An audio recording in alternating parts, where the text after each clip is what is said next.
Hello everybody, my name is V. Narendra Kumar and we are from NRK Academy. And today we are in the 53rd chapter of this wonderful book called The Short History of the World by H.G. Wells. And we are in the 53rd chapter, the new empires of the Europeans in Asia and overseas. The new empires of the Europeans, this imperialism in the Asia and overseas.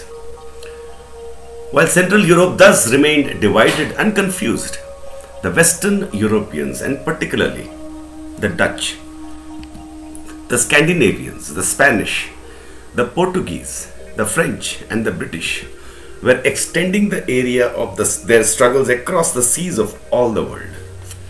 The printing press had dissolved the political ideas of Europe into a vast and at first indeterminate fermentation. But that other great innovation, the ocean-going sailing ship, was inexorably extending the range of European experience to the furthermost limits of salt water. The first overseas settlements of the Dutch and Northern Atlantic Europeans were not for colonization but for trade and mining. The Spaniards were first in the field. They claimed dominion over the whole of this new world of America. Very soon, however, the Portuguese asked for a share. The Pope, it was one of the last acts of Rome as mistress of the world, divided the new continent between these two firstcomers, giving Portugal, Brazil, and everything else east of a line 370 leagues west of the Cape Verde Islands and all the rest to Spain.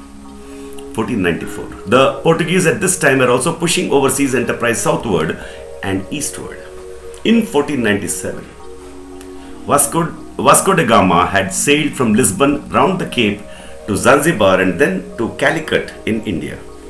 In 1515, there were Portuguese ships in Java and the Moluccas, and the Portuguese were setting up and fortifying trading stations round and about the coasts of the Indian Ocean. Mozambique, Goa, and two smaller possessions in India, Macau in China, and a part of Timor are to this day Portuguese possessions. The nations excluded from America by the papal settlement paid little heed to the rights of Spain and Portugal. The English, the Danes, and Swedes, and presently the Dutch were soon staking out claims in North America and the West Indies, and His Most Catholic Majesty of France heeded the papal settlement as little as any Protestant. The wars of Europe extended themselves to these claims and possessions. That's how wars happen. In the long run, the English were the most successful in this scramble for overseas possessions. The Danes and Swedes were too deeply entangled in the complicated affairs of Germany to sustain effective expeditions abroad. Sweden was wasted upon the German battlefields by a picturesque king, Gustavus Adolphus, the Protestant Lion of the North. The Dutch were the heirs of such small settlements as Sweden made in America, and the Dutch were too near French aggressions to hold their own against the British. In the Far East, the chief rivals for empire were the British, Dutch, and French, and in America, the British, French, and Spanish. The British had the supreme advantage of a water frontier. The silver streak of the English Channel against Europe, the tradition of the Latin Empire, entangled them least. France has always thought too much in terms of Europe. Throughout the 18th century, she was wasting her opportunities of expansion in West and East alike in order to dominate Spain, Italy, and the German confusion. The religious and political dissensions of Britain in the 17th century had driven many of the English to seek a permanent home in America. They struck root and increased and multiplied, giving the British a great advantage in the American struggle. In 1756 and 1760, the French lost Canada to the British and their American colonists, and a few years later, the British Trading Company found itself completely dominant over French, Dutch, and Portuguese in the peninsula of India.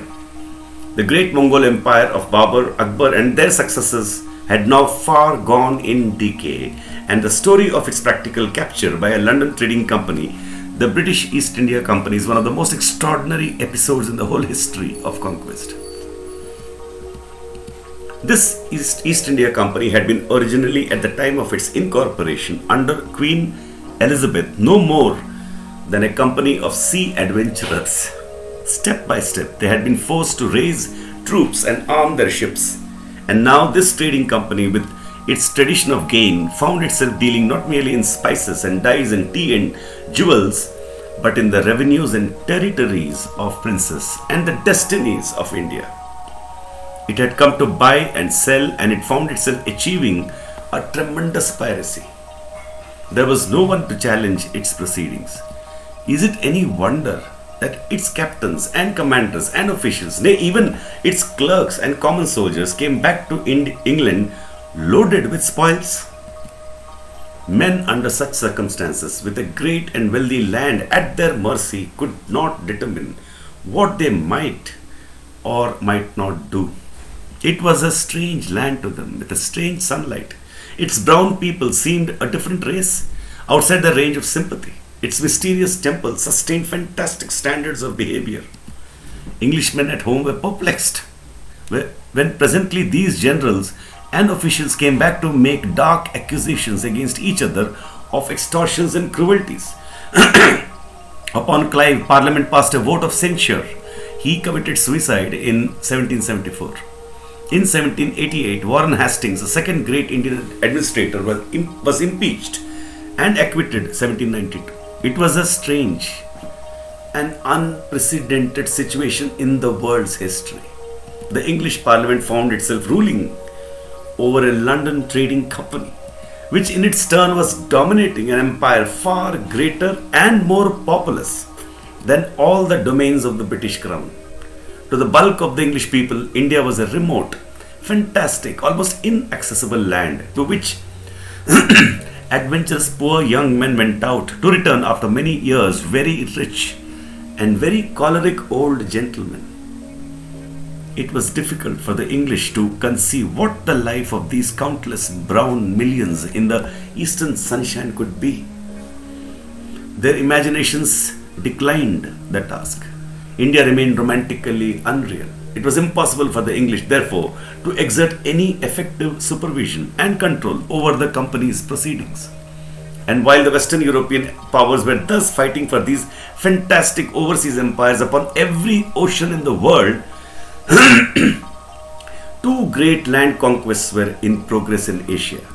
China had thrown off the Mongol yoke in 1360 and flourished under the great native dynasty of the Mings until 1644. Then the Manchus, another Mongol people, reconquered China and remained masters of China until 1912. Meanwhile, Russia was pushing east and growing to greatness in the world's affairs. The rise of this great central power of the old world, which is neither altogether of the east nor altogether of the west, is one of the utmost importance to our human destiny. Its expansion is very largely due to the appearance of a Christian steppe people, the Cossacks, who formed a barrier between the feudal agriculture of Poland and Hungary to the west and the Tatar to the east. The Cossacks were the wild east of Europe, and in many ways not unlike the wild west of the United States in the middle 19th century. All who had made Russia too hot to hold them, criminals as well as the persecuted innocent, rebellious serfs, religious secretaries, thieves, vagabonds, murderers, sought asylum in the southern steppes and there made a fresh start and fought for life and freedom against Pole, Russian and Tatar alike. Doubtless, fugitives from the Tatars to the east also contributed to the Cossack mixture.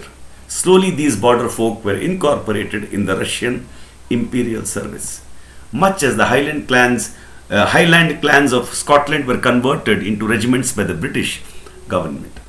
New lands were offered them in Asia. They became a weapon against the dwindling power of the Mongolian nomads, first in Turkestan and then across Siberia as far as the Amur. The decay of Mongol energy in the 17th and 18th centuries is very difficult to explain. Within 2 or 3 centuries from the days of Chinggis and Timur in Central Asia had relapsed. fallen from a period of world ascendancy to extreme political impotence. Changes of climate, unrecorded pestilences, infections of a malarial type may have played their part in this recession, which may be only a temporary recession measured by the scale of universal history of the Central Asian peoples. Some authorities think that the spread of Buddhist teaching from China also had a pacifying influence upon them. At any rate, by the 16th century, the Mongol, Tatar, and Turkish peoples were no longer pressing outward but were being invaded, subjugated, and pushed back both by Christian Russia in the west and by China in the east. All through the 17th century, the Cossacks were spreading eastward from European Russia and settling wherever they found agricultural conditions. Cordons of forts and stations formed a moving frontier to these settlements to the south, where the Turkomans were still strong and active. To the northeast, however, Russia had no frontier until she reached right to the Pacific. And that completes this wonderful chapter. In the next chapter, we'll see the American War of Independence. And a wonderful chapter. We'll see it in the next video. Thank you so much.